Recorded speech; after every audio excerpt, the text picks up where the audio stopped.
नमस्कार। आज की चर्चा की शुरुआत हम करें इससे पहले हमेशा की तरह आज के पैनल में शामिल मेहमानों से आपका परिचय कराते।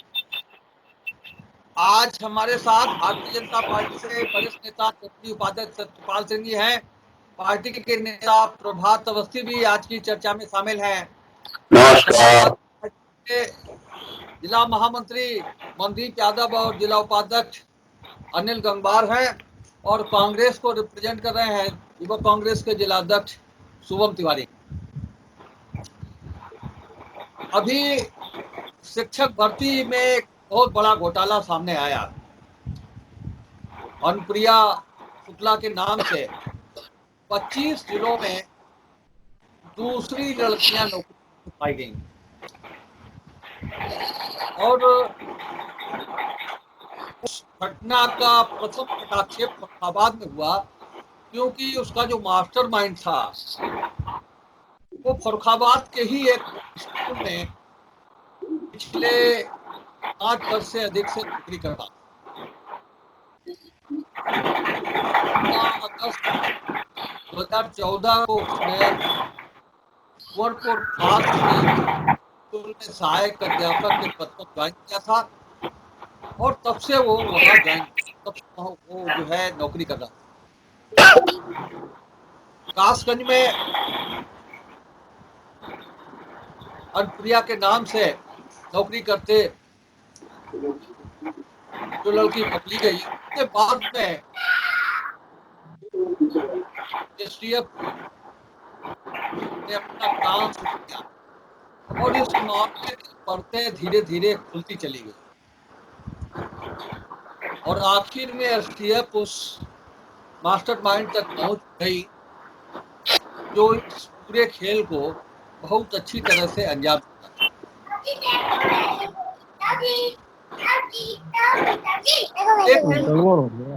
ये बात तो बहुत साफ है कि ये पूरा खेल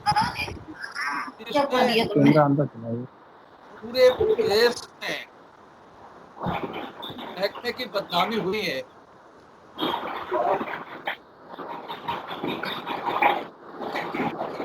उसमें विभाग के तमाम लोग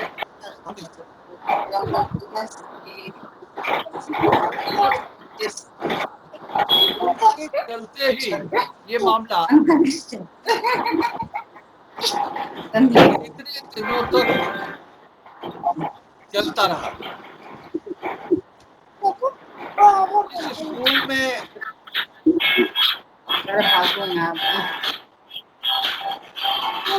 ये उपेंद्र उर्फ सुशील उर्फ टीटू उर्फ राज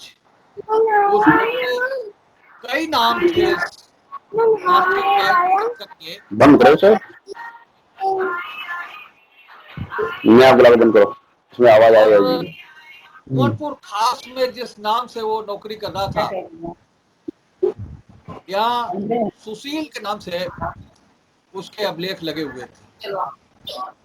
आज हम लोग गए थे खबर पर, बहुत सी जानकारियां हासिल की हैं। ये जनपद किसी समय नकल के लिए बहुत कुख्यात था। याद हो एक बार एक स्पेशल स्ट्रीम हुआ था जिसमें कुछ सांसदों के नाम से यहाँ से फॉर्म भरे गए थे और परीक्षा भी उनकी शुरू हो गई। तो अब निश्चित रूप से कामयाबी तो मिली है पुलिस को और एसटीएफ को, लेकिन अभी और इस पूरे खेल की जड़ें और बहुत गहरी हो सकती है क्योंकि पिछले दिनों अभी 50 शिक्षकों के खिलाफ एफआईआर हुई। इन्होंने आगरा यूनिवर्सिटी से अपने अभिलेख लगाए थे जो या तो ओवरराइट थे या उन्हें दूसरी तरह से छेड़ा गया था, सही नहीं थे। तो ये जो खेल चल रहा है भर्ती में और खासतौर से शिक्षा विभाग में और जो लोग शामिल हैं इस पूरे खेल में, वे जब तक बेनकाब नहीं होते और जहां उनकी जगह है वहां तक नहीं पहुंचते तब तक इस मामले में जो कार्रवाई हुई है सत्यपाल जी, वो अभी अधूरी ही रहेगी। लेकिन प्रयास शुरू हुए हैं।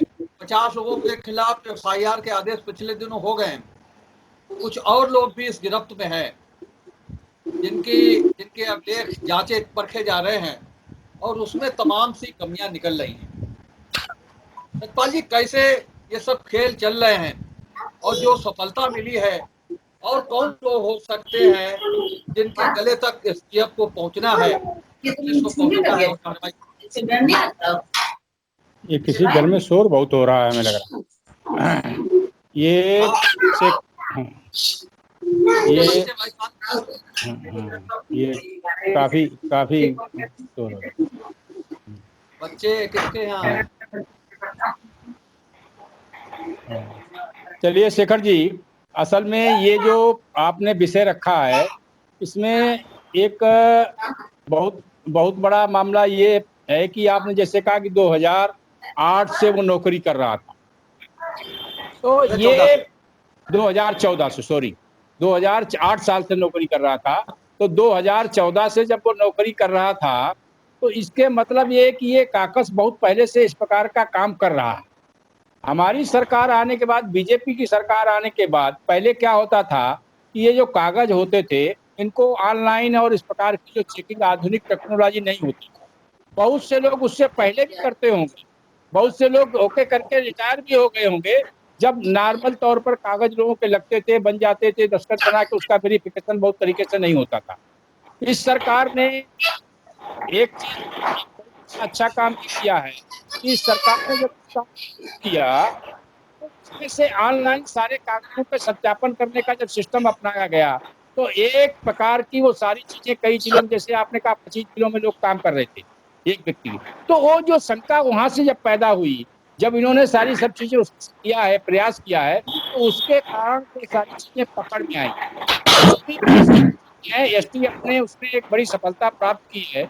और आगे आप एक बात निश्चित रूप से मान लीजिए कि इसमें से जो पार्टी, जो सरकार ने एक नया काम शुरू किया है, उसमें से कोई व्यक्ति इसमें से बचने वाला नहीं है। क्योंकि अब जो कागज का सत्यापन है, 4 साल पहले, 6 साल पहले, 3 साल पहले, 8 साल पहले जब भी लोगों ने किया होगा, जो एक काम लोग करते थे, लेकिन अब पकड़ में आ गए हैं, तो निश्चित रूप से लोगों के खिलाफ कार्रवाई होने ही वाली है। क्योंकि उसका सत्यापन ऑनलाइन बोर्ड द्वारा और STF जो भी कर सकती है, तो उसके सामने आगे बढ़ेगी। कुछ कारण है जैसे लोग नौकरी कर रहे होंगे, कब से कर रहे हैं।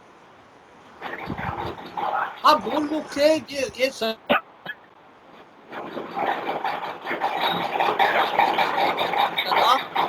किसी तरह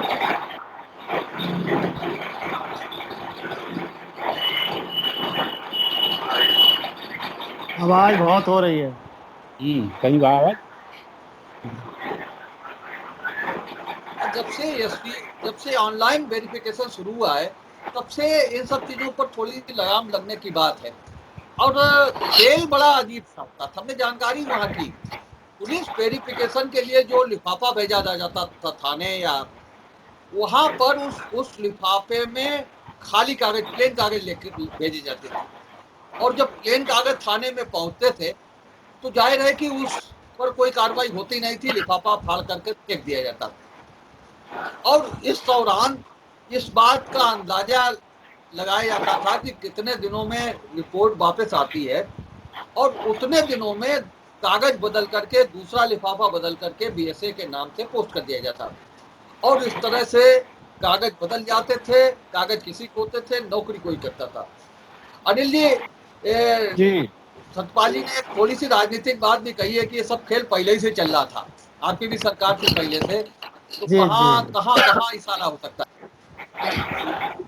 देखिए शेखर जी, हमने अभी इससे पहले भी डिबेट में कहा था कि सरकार किसी की भी हो, लेकिन ये फर्जीवाड़ा जो है वह खेल जिले स्तर पर सबसे पहले है। बाबुओं का इसमें बहुत बड़ा रोल होता है। जो बाबू लोग होते हैं और जो अधिकारी बैठा होता है, उसका रोल मुख्य होता है। मैं एक बात जानना चाहता हूं कि बीजेपी की सरकार हो चाहे सपा की सरकार हो, आज बीजेपी की सरकार है, अभी इससे पहले 14 में सपा की सरकार थी। जो मूल निवास बनता है, आप सोचिए उसमें कितना फर्जीवाड़ा है। कृषि और उसका सत्यापन लेखपाल कर रहा है, तहसीलदार और एसडीएम करता है। सबसे बड़ी कमजोरी यह है कि मूल निवासी गलत बन रहे हैं, इसके बाद पुलिस वेरिफिकेशन होता है। इस सबके पीछे एक ही कारण है कि पैसे का लेन देन। बाबू लोग वहीं से डिस्पैच में डाक दे देते हैं, वहीं से ले लेते हैं। और आपके जनपद फर्रुखाबाद में देखिए, अभी करीब 49 वो पकड़े गए, एक ये पकड़ा गया। और ये इससे पहले जो अनामका प्रकरण है, वो तो सबको आश्चर्य में डालने वाला है कि एक लड़की के कागज 25 जगह इस्तेमाल हो रहे हैं, 25 मूल निवास बने होंगे, 25 जगह वेरिफिकेशन हुआ होगा, और कोई नहीं पकड़ पाया। और वो नौकरी कर रहे, 32,64,हजार रुपया भी उसने वेतन से निकाल लिया। तो जब तक विभाग के अधिकारी इसमें नहीं मिले हुए हैं, मैं आपको बताऊं कि सन 14 में यहाँ पर तत्कालीन बीएसए योगीराज सिंह थे, और वो एक बहुत ही महाभ्रष्ट अधिकारी था। आप इसकी फाइलें खंगालो तो आपको पता चल जाएगा कि इस जिले के विभाग के आए बाबू और अधिकारी उसमें कितने मिले हुए थे। क्या उनको ये जानकारी नहीं हुई होगी? ये खेल चलता रहा भ्रष्टाचार के चलते, कोई भी सरकार आए। और जो वर्तमान में हमारे मुख्यमंत्री हैं, मैं तो उन्हें लाचार और मजबूर कहता हूं कि वो वहां से बहुत आदेश करते हैं कि अब आप देखिए, बाबुओं के लिए एक नियमावली बनाई थी कि कोई बाबू 3 साल से ज्यादा नहीं रुकेगा। आप बताइए शेखर जी, आप तो बहुत पुराने अनुभवी आदमी, कितने बाबू हटा दिए गए? वो बाबू ही अपनी फाइलें चीट के दबाए बैठे हुए हैं इन लोगों की। अगर ये सब को हटा दिया जाए, अलग से जांच करा ली जाए, और इस विभाग में जितने भी बाबू बैठे हैं इनको सबको हटा दिया जाए, और फिर आप देखिए कितना बड़ा जिन्न भ्रष्टाचार का और निकलेगा। 50-100 लोग कम से कम और निकल आएंगे जो दूसरों के कागजों पे नौकरी कर रहे हैं। आप तो ऐसे कैसे ठीक हो पाएगा ये, आप बताइए। शुभम तिवारी। देखिए शेखर जी, ये कोई अचंभे की बात नहीं है कि भारतीय जनता पार्टी की सरकार जहां जहां होती है वहां शिक्षा विभाग को लेकर प्रश्न उठने स्वाभाविक हो जाते हैं। पहले जैसे हम सबकी पूरे देश की में है व्यापक घोटाला,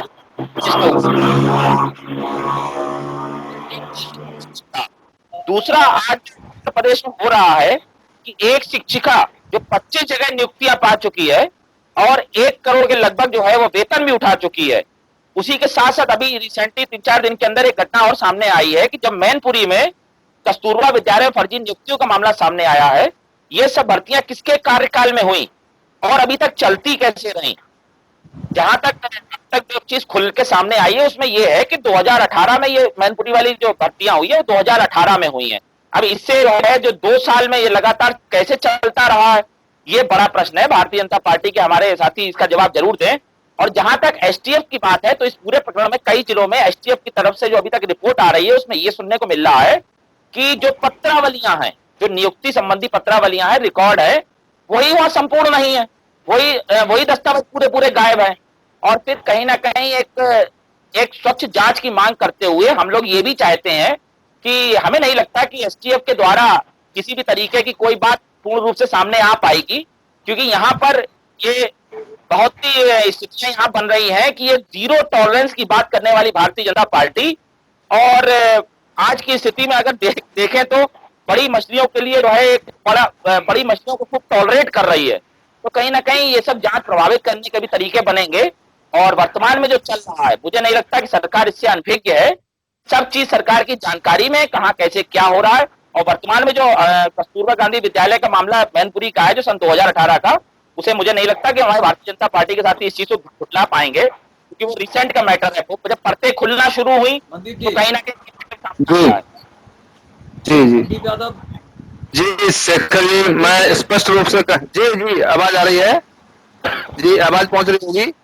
हाँ पहुंच रही।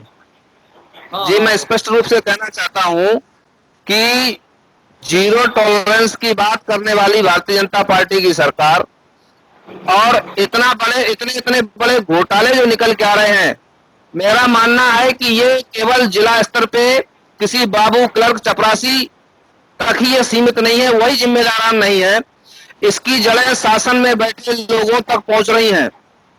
और जो भय भूख भ्रष्टाचार की बात करके सत्ता में आए, उसी भ्रष्टाचार अजीज आकर, उसी भ्रष्टाचार से तंग आकर भारतीय जनता पार्टी की उत्तर प्रदेश की सरकार में उनके विधायक संजय प्रताप सिंह को सरकार से जब न्याय नहीं मिला तो उनको अपनी पीआईएल दाखिल करनी पड़ी। ये उत्तर प्रदेश की सरकार की को भ्रष्टाचार जो नारा था उस पर मार का बड़ा प्रश्न। मैं मानता हूं कि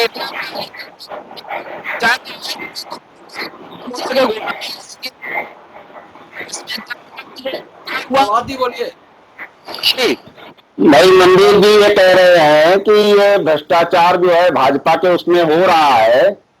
मेरा तो स्पष्ट मानना है कि भाजपा की सरकार है इसलिए भ्रष्टाचार खुल रहा है, और अगर सपा की सरकार हुई होती तो ये भ्रष्टाचार खुलता ही नहीं।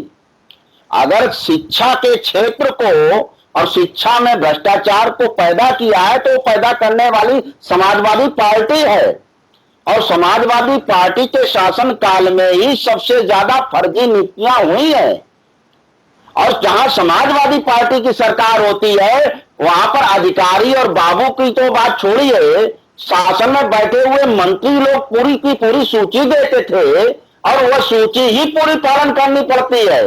मैं तो एक आपको नाम नहीं बताऊंगा एक अधिकारी का, एक दूसरे राजनीतिक दल की सरकार थी जिस सरकार में पूरा का पूरा बजट ही जिले स्तर पर आकर के वापस चला गया, और वो अधिकारी कहता कि हमारी तो गर्दन फंस गई है।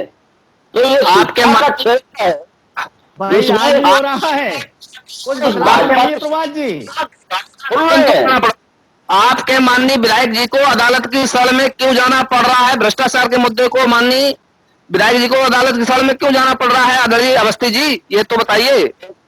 विधायक हो या सांसद हो या मंत्री हो, अगर भ्रष्टाचार के ऊपर आंच आएगी या उस पर आएगी तो उसको न्यायालय में जाना पड़ेगा और अपने को पाक साफ साबित करने के लिए कहीं ना कहीं सजा लेनी पड़ेगी। लेकिन कानून अपना पूरा काम कर रहा है। योगी जी के नजर में विधायक, मंत्री, सांसद ये सब बराबर है जितना कि एक सामान्य कार्यकर्ता। जिस मुद्दे की मैं बात कर रहा हूं अवस्थी जी, वो आप उस मुद्दे से आप भटक रहे हैं। मेरा मानना यह है कि जब माननीय विधायक जी उस भ्रष्टाचार से सरकार की परेशान थे, वो परेशान हो गए कि उस भ्रष्टाचार को लेकर के सरकार में उनकी नहीं सुनी गई, तो मजबूरन उनको सरकार की सड़ से हटके अदालत की सड़ जाना पड़ता। नाम माननीय विधायक जी का संजय प्रताप सिंह जी, मैं स्पष्ट करना चाहता हूँ जी, इस मुद्दे पे बात करना भैया। ये संजय प्रताप ये भ्रष्टाचार इतना बड़ा पैदा किया है, इसको साफ करने में समय तो लगेगा। अब ये कोई एक अनामिका या बीएसए बाबू, ये बीएसए विभाग के बाबू का एक बीएसए का प्रकरण तो है नहीं। पूरे के पूरे प्रदेश में पिछले वर्षों में जो आपने किया है उनको सबको हटा करके पूरे सिस्टम को तो फेल नहीं किया जा सकता। जो जांच में धीरे धीरे पकड़ के आता जाएगा वो लोग सामने होकर के छटनी होती जाएगी।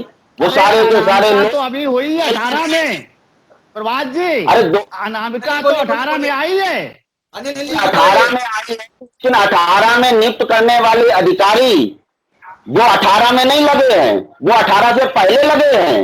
वो उसी भ्रष्टाचार से रहे, उनको भी अधिकारी तो पता नहीं कब लगा है। अनिल जी वो आपने उनको तो असली चीज है कि भ्रष्टाचार के मुद्दे पर पत्ते झाड़ने से काम नहीं चलेगा। जब तक कि जड़ समेत उखाड़ने की बात नहीं। अनामिका आ जाए या कोई और अनिल जी बताइए, इससे सबसे ज्यादा भ्रष्टाचार सपा की सरकार में होता है शिक्षा में। शिक्षा, देखिए शिक्षा के क्षेत्र में बर्बाद करने का अगर किसी का सबसे बड़ा योगदान है तो वो समाजवादी पार्टी का है। समाजवादी पार्टी ने व्यापार, जवाब दीजिए। देखिए शेखर जी, मैं स्पष्ट करना चाहता हूँ कि नकल के माध्यम पूरे शिक्षा क्षेत्र को तबाह किया सरकारों ने उसकी शिक्षा को लेकर। रही बात मैं स्पष्ट करना चाहता हूं कि जिस तरह से भारतीय जनता पार्टी दूसरों के कामों पर जरूरत नहीं, सब को कर देंगे, किसी को भर्ती कर देंगे, किसी को कर देंगे, ये सब व्यवस्था समाज पार्टी ने चलाई है। पिछले वर्ष यूपी बोर्ड के रिजल्ट के देख लीजिए, पिछले वर्ष क्या माध्यमिक शिक्षा हो, सरकार ने अवस्थी जी पिछले वर्ष के यूपी बोर्ड के परिणाम उठा के देख लीजिए, आपकी सरकार ने क्या क्या जिन स्टूडेंट्स के नाम तक जिन्होंने परीक्षा तक नहीं दी वो उत्तीर्ण किए गए आपकी सरकार में। ये भी आपके कार्यकाल के दौरान हुआ है। ये आप अपनी जिम्मेदारी से भाग रहे हैं, आप जिम्मेदारियों से अपनी भाग रहे हैं। अपने समाज पार्टी ने उस विरोध क्या किया, समाजवादी पार्टी को करना चाहिए कि उत्तर प्रदेश डाइवर्ट हो रही है। प्रभाजी रुके, हम लोग चर्चा अनपुरिया शुक्ला कांड पर कर रहे हैं, उसका जो गड़बड़झाला है उस पर चर्चा कर रहे हैं, और आम भ्रष्टाचार पर चर्चा शुरू हो गई। आम भ्रष्टाचार पर चर्चा तो कई दिन तक चल सकती है। इस मामले में जो चीजें अभी तक सामने आई हैं और उसमें जो फरुखाबाद की सहभागिता नजर आई है, पुलिस वेरिफिकेशन में जो गोलमाल नजर आया, अभी तक फाइल नहीं मिल पाई है पुलिस वेरिफिकेशन की जैसे कार्यालय में, तो कहां से ये सब चीजें शुरू हो रही हैं, कौन लोग इसमें शामिल हैं? शुभम तिवारी। देखिए, जहां तक जैसा कि अभी आदरणीय प्रभात जी बोल रहे थे यहाँ पर, मैं उनसे एक बहुत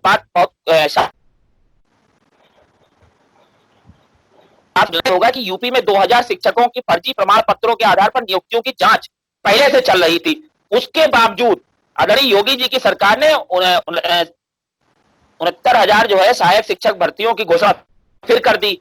पहले वाली जांच पूर्ण नहीं हो पाई, दोबारा वाली भर्तियां आ गई, उसमें भी ये लोचा सामने आ रहा है, जो स्थितियां सामने आ रही हैं। क्या आप अपने आप को पूर्ण अपने आप को ये बता सकते हैं कि आप इसे हैंडल कर पा रहे हैं? नहीं कर पा रहे हैं। वर्तमान में अनामिका शुक्ला वाला जो मैटर है वो कहीं ना कहीं एक बहुत बड़ा सवालिया निशान है आपकी कार्यप्रणाली के ऊपर।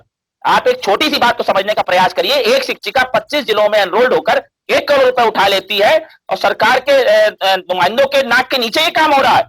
कहां से जो ऐसी व्यवस्था चल रही है, तो 2 साल में आप इसे पकड़ नहीं पाए। अब तो इंटरनेट का जमाना है साहब। अभी भारतीय जनता पार्टी के लोग ही बोल रहे थे कि जांचें हुई हैं, 2-2 साल आपको जांच करने में लग जाते हैं। उससे पहले ऑलरेडी जांच आप करवा चुके हैं पिछली सरकारों की। निष्कर्ष कब निकलेगा? आपकी एसटीएफ कह रही है कि उसमें जो पत्रावलियां नहीं मिल रही हैं। जब आज एसटीएफ कह रही है पत्रावलियां नहीं मिल रही हैं, तो साहब ये देश, ये जनता, ये अभ्यर्थी क्या उम्मीद करें कि ये मुद्दा जो है अगले 6 महीने में सॉल्व आउट हो पाएगा? एसटीएफ के ऊपर आज समाज में उन प्रतिभागियों को भरोसा नहीं है, क्योंकि यहां पर स्थितियां सुधर नहीं रही हैं। इस चीज को आप पूर्ण संज्ञान में लेते हुए इसका जवाब देते तो ज्यादा बेहतर होगा। देखिए शुभम जी, मैं इस विषय पे सतपाल जी साफ कहना चाहूंगा। सुनिए प्रभात जी, सुनिए सतपाल जी बोल रहे हैं। देखिए, शुभम जी ने जब सबसे पहले, हम नहीं चाहते थे कि वो विषय आए, सबसे पहले उन्होंने कहा कि भाई बीजेपी की सरकार में बीजेपी के मुख्यमंत्री भ्रष्टाचार। अरे भाई, कम से कम कांग्रेस को भ्रष्टाचार पे बोलने का इसलिए अधिकार नहीं है कि उनके नेता सब घोटालों में फंस गए, सबके खिलाफ मुकदमा चल रहा है। समाजवादी देखिए सब 18 घोटालों में फंसी आपकी सरकार, सेंट्रल की भी, और स्टेटों में भी आपका बहुत बुरा हाल है। तमाम लोगों पे केस चल रहे हैं। और सेकेंडरी में बता रहा हूं, इनकी बात है, इनके तो नेता सब पर मुकदमा चल रहे हैं समाजवादी पार्टी के लोगों पे, फर्जी पुलिस के भर्ती से लेकर सब चीज। हमारी सरकार में जो आज एम्प्लॉय लगा है, किनकी सरकारों को लगा है? हमारी सरकार तो अभी आई है, हमारी सरकार 2 साल पहले आई है। ये सब बेईमान रिश्वत वाले लोग, फर्जी मार्कशीटों के आधार पर जो लोग लगे हैं, ये समाजवादी पार्टी की सरकार और पहले से जो लोग एम्प्लॉय लगे हैं। इतना बड़ा भ्रष्टाचार था, आज अगर एसटीएफ नहीं खोलेगा, कौन खोलेगा उसको? भाई एक खोले किसने? भाई ये इतना एक चीज है, आपका मोहल्ले का मामला नहीं है, एक घर का मामला नहीं जिसको आप खोल लोगे। पूरे देश भर में, पूरे उत्तर प्रदेश, कितना उत्तर प्रदेश है? 23 करोड़ की आबादी वाला उत्तर प्रदेश है। कितने इसमें एम्प्लॉय काम करते हैं? इसमें सारे एम्प्लॉय हरिश्चंद्र है ऐसा नहीं है, उसमें बेईमान लोग भी हैं। अगर बेईमान लोगों ने इस सरकार में काम खराब किया है तो यही सरकार है जिसमें पकड़े जा रहे हैं। आपने क्यों नहीं पकड़े? आपके सरकार में कितने भ्रष्टाचारों का, जिन लोगों की सरकार थी उन्होंने कुछ नहीं पकड़ा, और अगर पकड़ा होता तो आपकी दुर्गति नहीं होती कांग्रेस की। ये आप देख लीजिए, आपके नए 18 लोगों पे मनमोहन सरकार की 10 साल में, और 5,000 की लेटरिन 5 लाख में लगी, वो घोटाले हुए। अब पीजीए स्पेक्ट्रम घोटाला किसके सरकार में हुआ, किसके मंत्री थे भाई? ये जो आपने सारे काम किए हैं, ये आपके समय में हुए हैं सब, और इसलिए उन घोटालों के आप घोटाले वाली नहीं। अच्छा, उत्तर प्रदेश में आप देखिए, उत्तर प्रदेश में पुराने जमाने के लोग नौकरी करके रिटायर हो गए होंगे, लेकिन आपके यहाँ भ्रष्टाचार की चर्चा नहीं होती है। आप भ्रष्टाचार पे बोलने लायक नहीं हो, और न समाजवादी पार्टी के लोग। और हमारा मुख्यमंत्री, हमारा एक नेता बताइए जिसमें भ्रष्टाचार का केस चल रहा हो, आप बताइए। आज ये है कि हमारा मुख्यमंत्री ईमानदारी से काम कर रहा है, और जो बेईमानों का बहुत है, जिन्होंने भ्रष्टाचार को शुरू किया है, उसमें से भाई ये बात जो आप अपनी गलतियां छुपाने के लिए आरोप लगा देते हैं। अगर कांग्रेस का कोई व्यक्ति आपको आरोपित मिलता है तो उसे जेल भेजिए। मैं खुले शब्दों में कह रहा हूँ, भेजिए। राजनीति बंद कर दीजिए। देश सब कुछ देख रहा है, सब समझ रहा है। सिर्फ आरोप प्रत्यारोप राजनीति करके आप लोग, और उसके बाद उसके आज 18 की नियुक्तियों को अपनी नियुक्तियां नहीं मान रहे। आश्चर्यजनक है साहब। कम से कम वर्तमान स्थिति में जो 18 में जो नियुक्तियां हुई हैं, इसकी तो जिम्मेदारी लीजिए। आप इसकी जिम्मेदारी नहीं लेना चाहते हैं, दुर्भाग्य है इस देश का। जिम्मेदारी नहीं लिया तो कैसे कराइए? जी शेखर जी, ये लोग ऐसे बड़े घोटालों की भी जांच नहीं कराना चाहेंगे निष्पक्षता से। इनको पता है ऐसे घोटालों की जड़ें जनपदों से लेकर के और सत्ता में बैठे हुए लोगों तक ऐसी जड़ें पहुंच रही हैं, और इतने बड़े घोटालों की ये जांच नहीं कराना चाहते हैं। 2018 के बाद की भी नियुक्तियों की जिम्मेदारी नहीं लेना चाहते हैं, क्योंकि अगर वो जांच हुई निष्पक्ष रूप से तो इनके सरकार के तमाम जिम्मेदारान लोग जेल के पीछे पाए जाएंगे, सलाखों के पीछे पाए जाएंगे। इनको बखूबी पता है, इनको बखूबी पता है। मेरा तो स्पष्ट रूप से मानना है अध्यक्ष जी, शेखर जी, मेरा तो स्पष्ट रूप से मानना है कि अगर इतने बड़े घोटाले में देश और प्रदेश भोली भाली युवाओं को करने वाले अरे भाई मंत्री जी, संविदा पर जो आधारित नियुक्तियां हैं, इन पे देश और प्रदेश के लोगों के हस्तक्षेप नहीं होगा। ये जिले स्तर पर लगाई जाती हैं। ये कस्तूरबा गांधी में जिले स्तर पर जो भ्रष्टाचार है वो सब आधा हुआ आपकी पार्टी का है, उसको बटोरने में समय लगेगा। जो पकड़ में आएगा वो सीधे जेल जाएगा। आप उसकी जनता, आप उसकी जो भी भ्रष्टाचार में पाया जाएगा वो कानूनी प्रक्रिया के तहत उसे जेल जाना ही पड़ेगा, चाहे वो कोई भी हो। भाजपा का अंदर होगा तो भाजपा का जेल जाएगा, सपा का है तो सपा का जाएगा, कांग्रेस का है तो कांग्रेस का जाएगा, लेकिन उसकी जांच में समय लगेगा।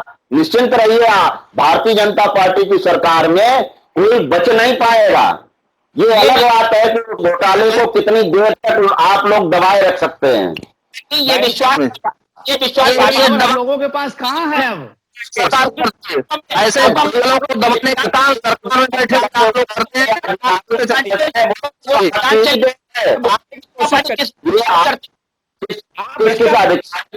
बताओ तो नाम लेकर कहने लगो, क्या क्या हाल है, ये क्या बनाया है आपने पिछले 15-20 साल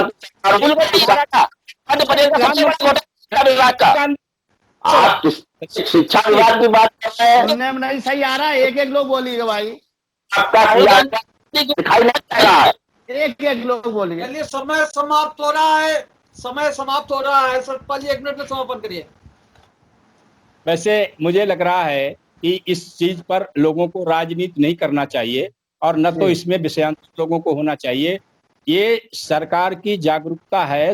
इतना बड़ा उत्तर प्रदेश है, 23 करोड़ की आबादी का, और इसमें से जो एम्प्लॉय है, कर्मचारी है, जब तक वो गड़बड़ी नहीं करेगा तब तक ये भ्रष्टाचार नहीं हो सकता है। कोई भी मुख्यमंत्री एक मुख्यमंत्री 23 करोड़ लोगों की नजर नहीं रख सकता है। उसके जो हाथ पैर हैं वो कैसे लोग हैं इस पर डिपेंड करता है, और इसीलिए जैसे ही कंप्लेंट प्राप्त हुई, ये सरकार ने ढिलाई नहीं बरती, लोगों के बारे में जानकारी हुई और जिनके जानकारी हुई उनके सबसे वसूली हो रही है, उनके खिलाफ FIR हो रही है। और इस जांच को सरकार ने वहीं नहीं रोका है, इस जांच को सरकार ने आगे तक बढ़ाया है। और कोई भी व्यक्ति, मेरा अपना मानना है कि इसमें से बचने वाला नहीं है। और एक बात तो सबको माननी पड़ेगी और पूरी दुनिया मानती है कि महंत योगी आदित्यनाथ जी पर कोई ये नहीं कह सकता है कि ये कोई बेईमानी और भ्रष्टाचार आदमी है।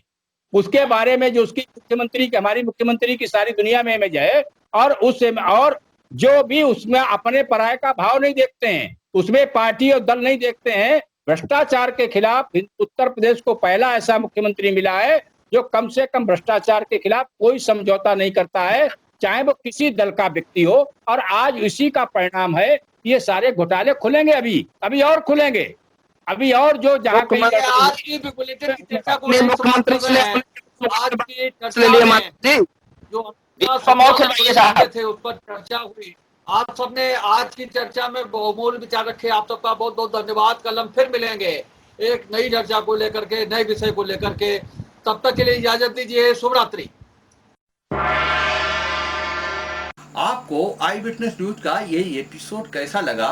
आप हमारी खबरों को लाइक करिए, इन पर कमेंट करिए, और अभी तक अगर आप हमारे चैनल से नहीं जुड़े हैं तो हमारे चैनल को सब्सक्राइब करके हमें अपना सहयोग प्रदान कीजिए, ये आपसे निवेदन है।